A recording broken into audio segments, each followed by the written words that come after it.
ये momentum stock 30% down होता है और वैल्यू स्टॉक 30% डाउन होता है। इन दोनों में क्या फर्क है? गए तो दोनों 30% डाउन, अब क्या करें? आइए आज बात करते हैं कि ये मोमेंटम स्टॉक में हम होल्ड क्यों नहीं कर सकते और वैल्यू स्टॉक में हम 30% भी डाउन हो जाए तो हमें होल्ड रखने में कोई दिक्कत नहीं होती। मोमेंटम स्टॉक को हमने खरीदा था शॉर्ट टर्म गेन के लिए। हमने कंपनी की क्वार्टरली रिपोर्ट देखी, उससे हमने कॉन्फ्रेंस कॉल देखी, फिर कॉन्फ्रेंस कॉल द्वारा हमें लगा कि अगले क्वार्टर में कंपनी इतना अच्छा परफॉर्म करने वाली है। इसको देखकर हमने एक स्टॉक को बाय किया। इसमें हमने ये नहीं देखा कितनी वैल्यूएशन पे मिल रहा है, हमने बाय किया अगले क्वार्टर में अपना गेन पाने के लिए। और वैल्यू स्टॉक हमने बाय किया कि हमें पता है अगला क्वार्टर कंपनी का स्लिम होने वाला है, बहुत बुरा क्वार्टर आ रहा है कंपनी का, पर कंपनी का अगला 5 से 10 साल का फ्यूचर अभी भी इंटैक्ट है। जब मोमेंटम स्टॉक बाय करे जाते हैं ना तो पीछे पीछे पीछे पीछे भागकर बाय करे जाते हैं। इसीलिए एडिक्वेट मार्जिन ऑफ सेफ्टी नहीं देखी जाती उस टाइम पर बाय करते हुए।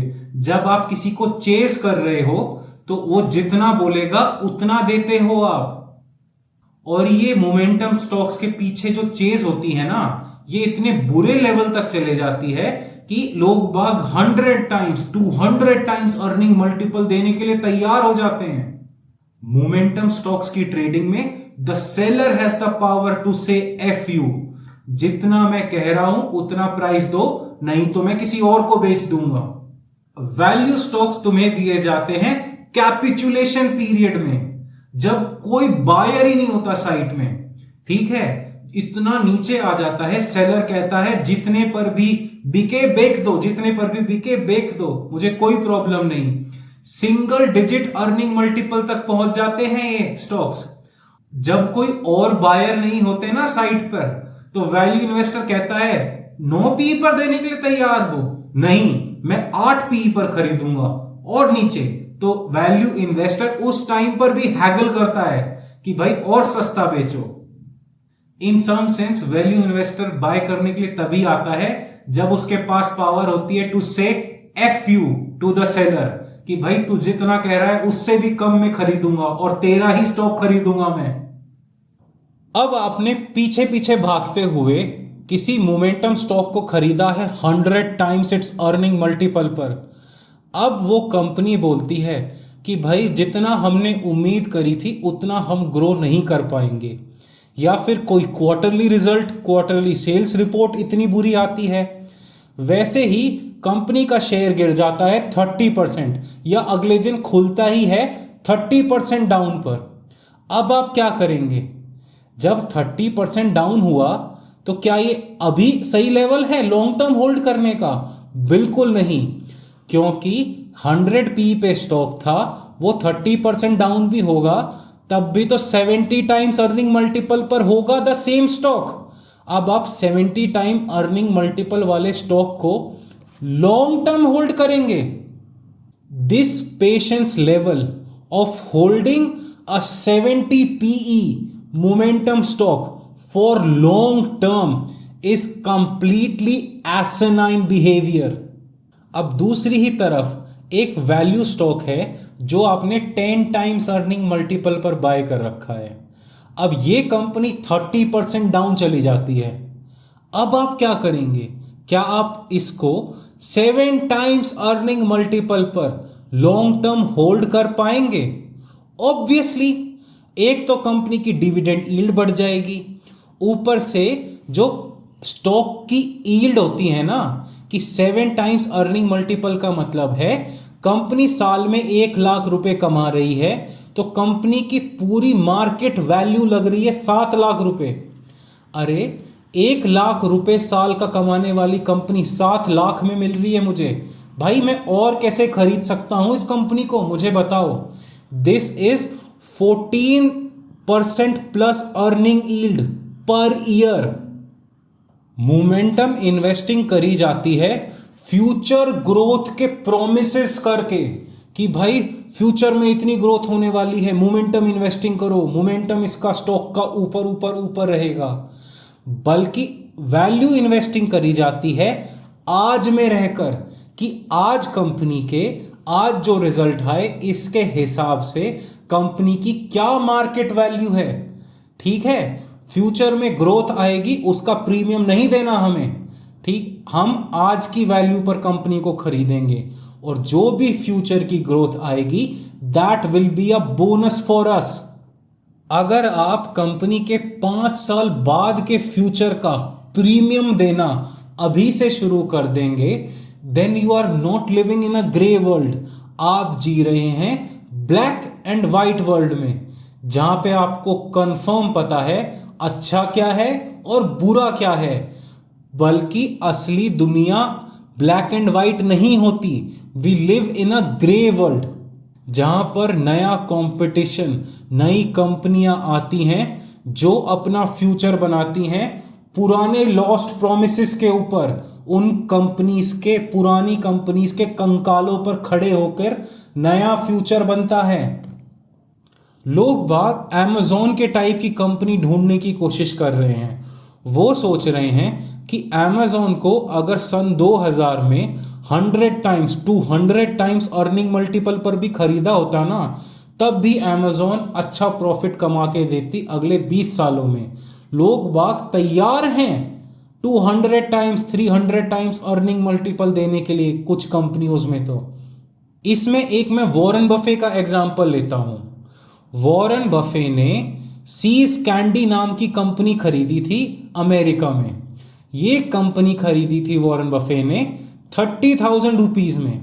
ठीक है, इस कंपनी ने कमा के दिया वॉरेन बफे को जो एंटायर कैश फ्लो आया ना कंपनी से, वो आया 5 करोड़ रुपए से ऊपर, क्योंकि कैश फ्लो आया। उसके बाद वॉरेन बफे ने उस कैश फ्लो को बाकी बिजनेसेस में इन्वेस्ट किया और बाकी बिजनेस बढ़े तो कैश फ्लो ऐसे बढ़ता चला गया। जो कैश फ्लो सिर्फ वॉरेन बफे ने सीज कैंडी से एक्सट्रैक्ट किया। तो वॉरेन बफे ने देखा ये कंपनी मैंने 30,000 रुपए में खरीदी थी, इससे मैंने 5 करोड़ रुपए से ज्यादा कमा लिए। अब वॉरेन बफे किसी इंटरव्यू में आके बोलते हैं और लोग बाग उनकी वैल्यू इन्वेस्टर ही होते हैं आधे, वो उनकी बात को ऐसे पकड़ लेते हैं। तो वॉरेन बफे क्या कहते हैं? तो वॉरेन बफे कहते हैं इस कंपनी को खरीदने में अगर मैं 3 लाख रुपए भी देता ना, मैं तो 30,000 की ही खरीदी, तब भी कम था, क्योंकि इस कंपनी ने बर्कशायर हैथवे के लिए 5 करोड़ रुपए कमा दिए। कहाँ 30,000 और कहाँ 5 करोड़। तो मैं उनसे कहता हूं लोगों से कि ये मत सोचिए कि आप 3 लाख रुपए पे कर कर वही 5 करोड़ कमा देंगे, बिल्कुल नहीं। क्योंकि जिस टाइम आप खरीद रहे होते हैं ना, उस टाइम की साइकोलॉजी और अगले 20 साल की साइकोलॉजी में बहुत फर्क है।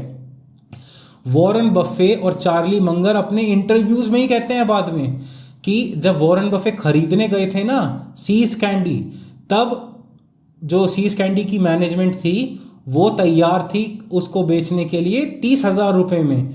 वॉरेन बफे 25,000 रुपए का ऑफर दिया वॉरेन बफे ने, और वॉरेन बफे लड़के उठ गए थे कि 25,000 रुपए में बेचनी है बेच, नहीं तो मैं उठ रहा हूं, मुझे नहीं खरीदनी तुम्हारी कंपनी। तो ये वॉरेन बफे जैसा आदमी उस टाइम पर भी मार्जिन ऑफ सेफ्टी देख रहा था बाय करते हुए। बाद में 40-50 साल बाद वही आदमी कह दे कि भाई अगर मैंने ये कंपनी 3 लाख रुपए की भी खरीदी होती तो मेरे लिए बहुत था। तो भाई ये सिर्फ कहने वाली बातें होती हैं। जिस टाइम पर बिजनेस बाय किए जाते हैं ना, उस टाइम पर मार्जिन ऑफ सेफ्टी देखकर बाय किए जाते हैं। The price was $35 million and they had 10 million surplus cash and they were making $4 million a year.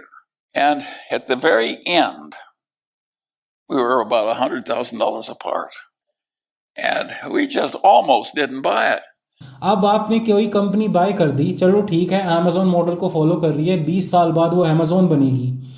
उस कंपनी को आपने बाय किया 200 टाइम्स अर्निंग मल्टीपल पर, ठीक है। बीच में मार्केट फ्लक्चुएशन में कभी होता है, डिप्रेशन आ गया और मार्केट नीचे चला गया 2008 की तरह, 2008-9 की तरह। और उस रिसेशन के बाद वही स्टॉक आ गया 50 टाइम्स अर्निंग मल्टीपल पर, तो क्या आप उस कंपनी को जो आपने 200 टाइम्स अर्निंग मल्टीपल पर खरीदी थी उसको होल्ड कर पाएंगे बिना मार्जिन ऑफ सेफ्टी के? बिल्कुल भी नहीं। इसीलिए मैं कहूँगा अपने जो भी खरीदते हैं उसमें मार्जिन ऑफ सेफ्टी देखनी ज़रूरी है। ये वॉरेन बफे वगैरह ये लास्ट में इंटरव्यूज़ में कहते हैं ना कि हमने ज़्यादा भी पे किया होता तो बहुत था, ये सिर्फ बाद में कहने वाली बातें होती हैं। अब मेरे पास एक कंपनी है मनप्पुरम फाइनेंस, अभी मैंने खरीदी थी वो 165 रुपीज़ में, तब वो 7 PE से भी नीचे था, ठीक है, 7 PE से भी नीचे। और अभी मैं कहूँ अगले 20-25 साल में ये कंपनी हो जाए 10,000 रुपये का हो जाए इसका एक शेयर, मैंने खरीदा 165 का, तो अब मैं कहूँ अगले 25 साल बाद जब ये 10,000 का हो जाए कि मैंने ये इस टाइम पर 1,000 रुपये का भी खरीदा होता तो भी कम था। तो मेरे से बड़ा तो गधा कोई नहीं होगा जो पब्लिक को इन्फ्लुएंस करना चाहता है हाई पीई देने के लिए। क्योंकि आज के ज़माने में मैं कहता हूँ मनप्पुरम भले ही अगले 25 साल में 10,000 रुपये का शेयर हो जाए, पर अभी भी अगर वो 1,000 का होता ना, मैं बिल्कुल नहीं खरीदता। 1,000 का 40 टाइम्स अर्निंग मल्टीपल पे करूँगा मैं किसी कंपनी के लिए? मैं कोई पागल हूँ? और वो भी माइक्रो फाइनेंस कंपनी के लिए जो कि लेंडर बेस्ड है। और हम वॉरेन बफे का ही एग्जाम्पल ले रहे हैं, सीज कैंडी वालों को वॉरेन बफे ये 5,000 रुपये के लिए, सीज कैंडी वालों ने मांगे 30,000 रुपये, वॉरेन बफे दे रहे थे उसको 25,000 रुपये। तो इस 5,000 रुपल्ली के लिए वॉरेन बफे टेबल से खड़े होने को तैयार थे कि मुझे नहीं करना तुम्हारे साथ बिजनेस। पर सीज कैंडी वालों ने अगर 3 लाख रुपए मांगे होते तो वॉरेन बफे तो उसको हंस हंस के गेट में ही नहीं घुसने देता, गेट से ही बाहर निकाल देता कि जा जा जा और किसी के साथ करियो बिजनेस। तो इसीलिए मैं कहूँगा ये जो फ्यूचर दिखाते हैं ना लोग बाग, इनके पीछे तो बिल्कुल मत जाइए, इनके पीछे की हिस्ट्री जानिए, वॉरेन बफे ने जो कहा है उसके पीछे का रीज़न क्या था। और आपको मैं बताऊं एक वैल्यू इन्वेस्टर की ब्लेसिंग क्या है। ब्लेसिंग है जब आपने कोई कंपनी उस टाइम पर खरीदी जब वो कैपिचुलेशन पीरियड से गुजर रही थी, सारे मोमेंटम इन्वेस्टर सारे ट्रेडर्स उसको फेंक के जा रहे थे, उसके बाद 9P 10P पर वो कंपनी खरीदी हुई, फिर वो अर्निंग बढ़ाती है, सब कुछ बढ़ाती है, फिर वो 100 टाइम्स इट्स अर्निंग मल्टीपल पहुंचती है अगले 10 से 20 साल के बाद।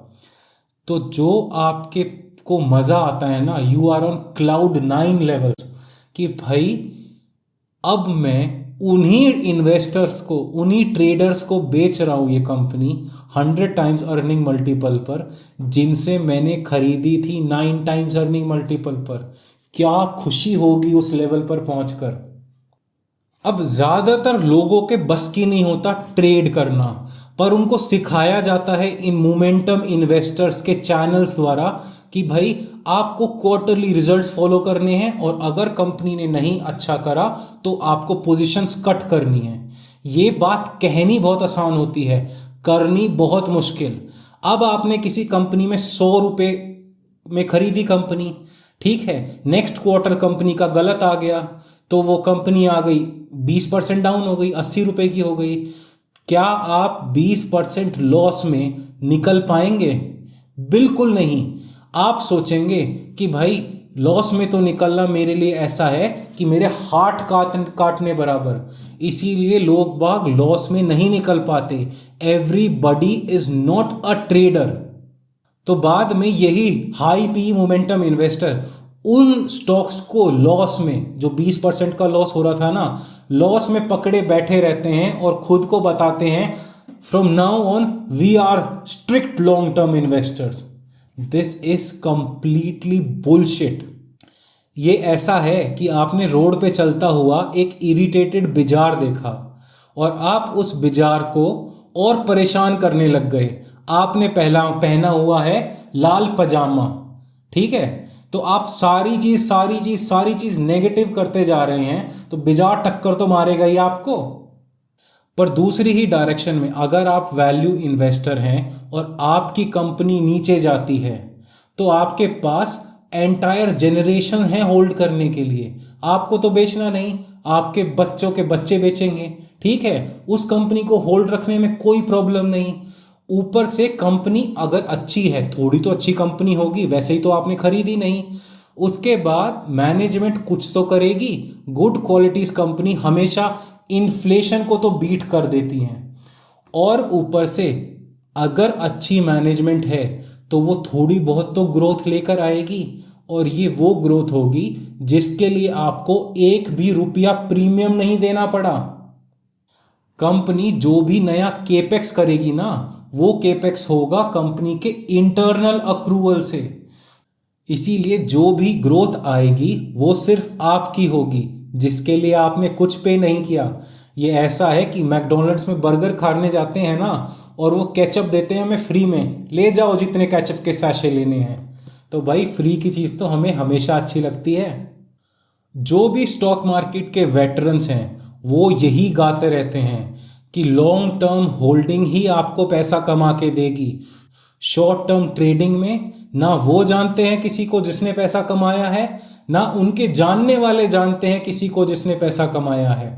I don't know how to time the market. I don't know anybody who has ever been able to time the market successfully.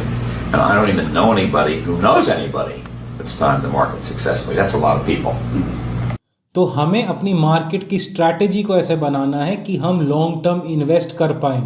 इसीलिए जब आप स्टॉक को बॉटम फिश करते हैं ना, with margin of safety in your side, ये ऐसा है कि आप अपने पोर्टफोलियो के चारों तरफ मोट्स बना रहे हैं, गड्ढे खोद रहे हैं, उस गड्ढे में पानी भर के मगरमच्छ छोड़ रहे हैं कि भाई या तो मेरा पोर्टफोलियो यहीं रहेगा क्योंकि ये कंपनीज मैंने इतने नीचे के लेवल पर खरीदी हैं, या फिर अगर मैनेजमेंट हल्की सी भी अच्छी हो, थोड़ी ग्रोथ दिखाए तो ऊपर ही ऊपर जाएगा।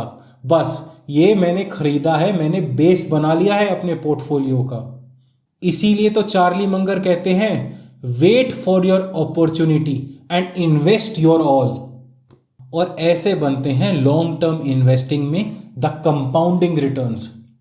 अगर आपको जानना है कैसे मोमेंटम इन्वेस्टिंग में अगले 4 से 5 सालों में बनेंगे नेक्स्ट टू नो रिटर्न्स, तो मेरी शंकर शर्मा की इस स्टेटमेंट को डिकोड करने वाली वीडियो को देखना ना भूलें। धन्यवाद।